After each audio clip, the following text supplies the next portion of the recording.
Donald Trump America के 47वें राष्ट्रपति 20 जनवरी को शपथ लेने के बाद से वो ताबड़तोड़ आदेश जारी कर रहे हैं।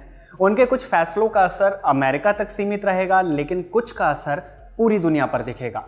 उनमें से एक फैसला है बर्थ राइट सिटीजनशिप का। अमेरिकी संविधान में यह प्रावधान है कि अमेरिका की धरती पर पैदा हुए बच्चे को अमेरिकी नागरिकता का अधिकार होगा, भले ही उसके माता पिता कहीं और के नागरिक हों, ऐसा संविधान में लिखा गया। ट्रंप ने एग्जीक्यूटिव ऑर्डर के जरिए इस अधिकार को खत्म कर दिया है। उनके फैसले के तुरंत बाद अदालत में याचिकाएं दाखिल होने लगी। अमेरिका के 22 राज्यों ने केंद्र सरकार के खिलाफ केस भी फाइल कर दिया है, जिसमें इस फैसले को निरस्त करने की अर्जी लगाई गई है।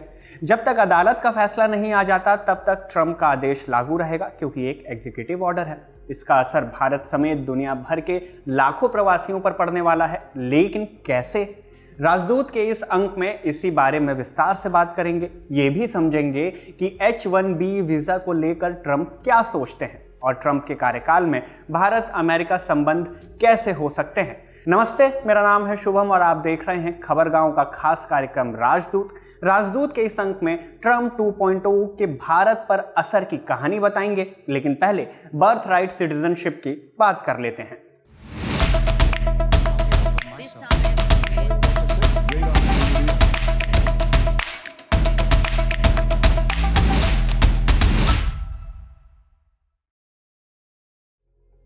बर्थ राइट सिटीजनशिप ये कानून 14वें संविधान संशोधन के जरिए लागू किया गया था। ये संविधान संशोधन 1868 में लागू हुआ था, जिसमें कहा गया कि अमेरिका में पैदा हुआ हर एक व्यक्ति अमेरिका का नागरिक होगा। ये संशोधन 1861 से 1865 तक चले सिविल वॉर के बाद लाया गया था। इसका मकसद क्या था? मकसद अश्वेतों को नागरिकता और बराबरी का अधिकार देना था। इसको लेकर अदालत में कई बार चुनौती दी गई, लेकिन सुप्रीम कोर्ट ने इसमें फेरबदल करने से मना कर दिया। तब से बर्थ राइट सिटीजनशिप वाली व्यवस्था ही चली आ रही है। अब ट्रंप के आदेश में क्या कहा गया, इसे भी जान लेते हैं। नंबर 1, अगर बच्चे की मां अमेरिका में अवैध तरीके से आई है और बच्चे का पिता अमेरिका का नागरिक या स्थायी निवासी नहीं है, तो उसको अमेरिका की नागरिकता नहीं मिलेगी। नंबर 2, अगर बच्चे की मां लीगल तरीके से अमेरिका पहुंची लेकिन उसके पास कोई टेम्परेरी वीज़ा और बच्चे का पिता अमेरिका का नागरिक या स्थायी निवासी नहीं है, उस स्थिति में भी बच्चे को नागरिकता नहीं मिलेगी। अब किसको मिल सकती है नागरिकता, ये भी एक सवाल है। पहला पॉइंट, बच्चे के माता पिता में से कोई एक अमेरिका का नागरिक हो, ग्रीन कार्ड होल्डर हो या यूएस आर्मी में सेवा दे रहा हो। ट्रंप बर्थ राइट सिटीजनशिप के खिलाफ क्यों है, इसे भी जान लेते हैं। उनका दावा है कि इस कानून की वजह से अवैध प्रवास को बढ़ावा मिल रहा है, क्योंकि उन्हें एक लालच रहता है कि अगर उनका बच्चा अमेरिका में पैदा हुआ तो उसको वहीं की नागरिकता मिल जाएगी। इसके चलते ऐसा होता रहता है। एक और चीज़ है, इसके चलते बर्थ टूरिज्म भी बढ़ा है। बर्थ टूरिज्म माने बच्चा पैदा करने के लिए अमेरिका की यात्रा करना। बहुत सारे पेरेंट्स प्रेगनेंसी के अंतिम दिनों में अमेरिका जाने की कोशिश करते हैं ताकि उनका बच्चा अमेरिका में ही पैदा हो और उसको किसी तरह से सिटीजनशिप मिल जाए। ट्रंप ने हमेशा से इस व्यवस्था का विरोध किया है। उनका मानना है कि बर्थ राइट सिटीजनशिप खत्म होने से अवैध प्रवास कम होगा और बर्थ टूरिज्म पर भी लगाम लगेगी। अब अमेरिका में कितने अवैध प्रवासी हैं, इसकी भी चर्चा कर लेते हैं। प्यू रिसर्च सेंटर के मुताबिक इस वक्त अमेरिका में अवैध प्रवासियों की संख्या 1,40,00,000 है। सबसे ज़्यादा 40 लाख मैक्सिको के हैं। उसके बाद एल साल्वाडोर के 7.5 लाख प्रवासी हैं। तीसरे नंबर पर भारत का नाम है। भारत से गए अवैध प्रवासियों की संख्या 7,25,000 के आसपास है। इनमें से अधिकतर डंकी रूट के जरिए अमेरिका पहुंचते हैं। डंकी रूट क्या है, फिल्म के बाद आप सब अच्छे से समझ गए। ब्लूमबर्ग की रिपोर्ट के मुताबिक भारत और अमेरिका ने मिलकर 18,000 अवैध प्रवासियों की पहचान कर ली है। भारत उन्हें वापस लेने के लिए तैयार भी हो गया है। जल्दी ही बाकियों पर भी डिपोर्टेशन की तलवार लटक सकती है। एक और सवाल है, क्या ट्रंप के फैसले का असर सिर्फ अवैध प्रवासियों तक सीमित रहेगा? जवाब है नहीं। इसका असर H-1B वीज़ा और टेम्परेरी वीज़ा पर अमेरिका गए लोगों पर भी होगा। उनके बच्चों को भी अमेरिका की नागरिकता नहीं मिलेगी। H-1B वीज़ा अमेरिकी कंपनियों को विदेशी कामगार हायर करने की इजाज़त देता है। ये वीज़ा तय समय के लिए मिलता है। इसके सबसे बड़े लाभार्थी भारतीय हैं। 2024 में 70% से ज़्यादा H-1B वीज़ा भारतीयों को ही इशू किए गए थे। H-1B वीज़ा से लालच ये होता है कि आगे चलकर ग्रीन कार्ड हासिल करने की सहूलियत रहती है। ग्रीन कार्ड से किसी विदेशी नागरिक को अमेरिका में काम करने का परमानेंट अधिकार मिलता है। ग्रीन कार्ड धारक को तय समय सीमा के बाद नागरिकता भी मिल जाती है। अब जिन लोगों का ग्रीन कार्ड एप्लीकेशन पेंडिंग है, ट्रंप के फैसले के बाद उनका भविष्य भी अधर में लटक जाएगा। लेकिन इतने पे ही बात नहीं बनती, अंतिम सवाल भी खड़ा होता है कि क्या ट्रंप का आदेश अकाट्य है, मतलब इसे काटा नहीं जा सकता? ऐसा बिल्कुल नहीं है।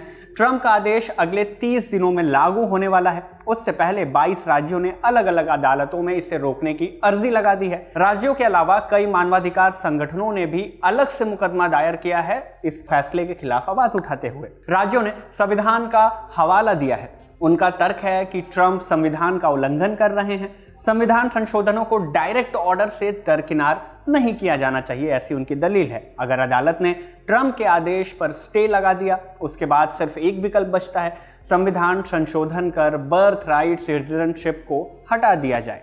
लेकिन ये रास्ता भी काफी जटिल है। संविधान संशोधन के लिए अमेरिकी संसद के दोनों सदनों में 2/3 सांसदों और 3/4 राज्यों का समर्थन चाहिए होगा। ये संख्या फिलहाल तो ट्रंप और उनकी रिपब्लिकन पार्टी के पास नहीं है, यानी बहुत कठिन है डगर पनघट की। अब ट्रंप के और किन फैसलों पर भारतीयों की नजर रहेगी, ये भी जान लेते हैं। सबसे ज्यादा H-1B वीजा पर नजर रहेगी। जैसा कि हमने पहले भी बताया, इस वीजा के जरिए अमेरिकी कंपनियों को विदेशी वर्कर्स को हायर करने का मौका मिलता है। इसको लेकर ट्रंप सरकार में लोग 2 धड़ों में बटे हैं। एक धड़ा H-1B वीजा को खत्म करने की मांग कर रहा है। उनका कहना है कि इससे अमेरिकी लोगों का हक मारा जा रहा है। वहीं दूसरा धड़ा इसको जारी रखने की वकालत करता है। उनका तर्क है कि इससे अच्छा टैलेंट लाने में मदद मिलेगी, जिससे देश का ही विकास होगा। ट्रंप ने अभी तक इस पर कोई फैसला नहीं लिया है। हालांकि 21 जनवरी को उन्होंने कहा कि दोनों धड़े के लोगों को सुनने की जरूरत है, लेकिन मैं इसका समर्थन करूंगा क्योंकि अमेरिका को काबिल लोगों की जरूरत है। अब ट्रंप के कुछ और बड़े फैसलों के बारे में जान लेते हैं। राष्ट्रपति ट्रंप ने कैपिटल हिल दंगों के 1500 से ज्यादा दोषियों को क्षमादान दे दिया।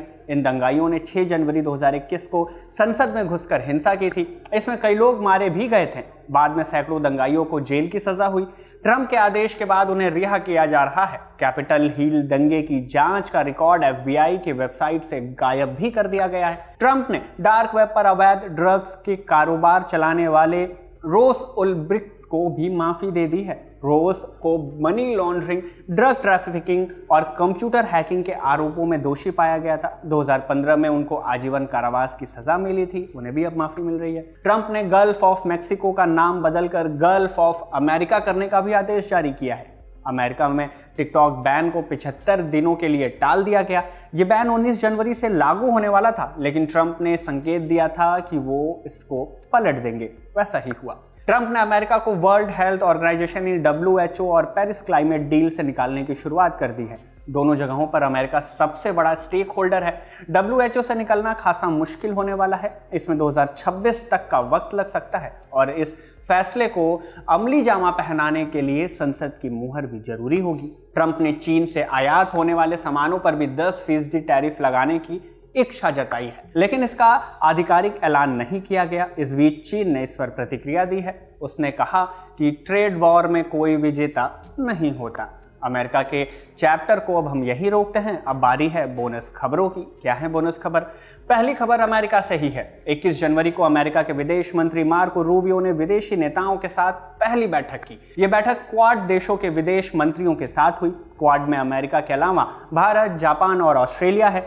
भारत की तरफ से विदेश मंत्री डॉक्टर एस जयशंकर ने मीटिंग में हिस्सा लिया। जयशंकर ने ट्रंप के शपथ ग्रहण समारोह में भी भारत का प्रतिनिधित्व किया था। उनकी भी तस्वीरें हमने देखी। इसी मीटिंग में भारत इस बात पर भी सहमति बना रहा है कि 2025 की क्वाड लीडर्स समिट की मेजबानी भारत खुद करेगा।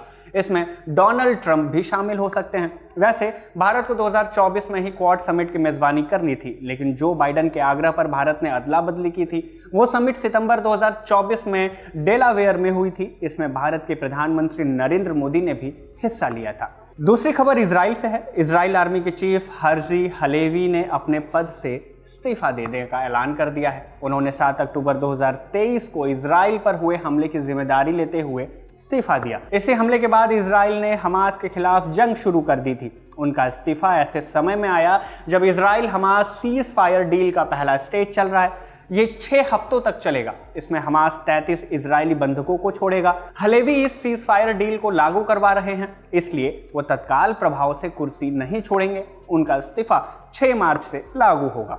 आज का राजदूत यहीं समाप्त होता है। इस अंक को लिखा हमारे साथी अभिषेक ने, रिकॉर्ड किया इरशाद ने।